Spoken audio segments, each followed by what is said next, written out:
Ania na usab kita sa kasaulugan sa Chinese New Year. This celebration is a reminder to us that as we strive for our ambitions and aspirations, we have to be results-driven. Kinahanglan magpursige kita sa pagkabot sa atong mga tinguha o pangandoy. Apan, dili nato isarado ang atong mga mata ug hunahuna sa mga kinahanglan, buhaton ug atubangon diha sa dalan sa kalambuan.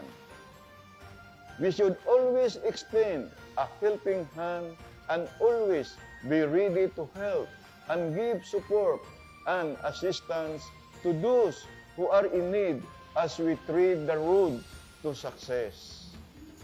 We always make and innovate steps on how we can better closer the government to the people and the people closer to the government.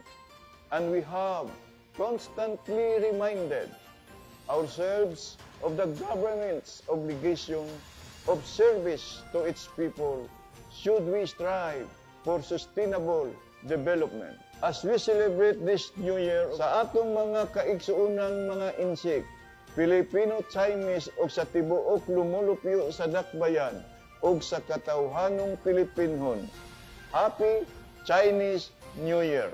Kanatong tanan, kung hipatsoy, sa kanunay, sa pag-uswag, kauban taon.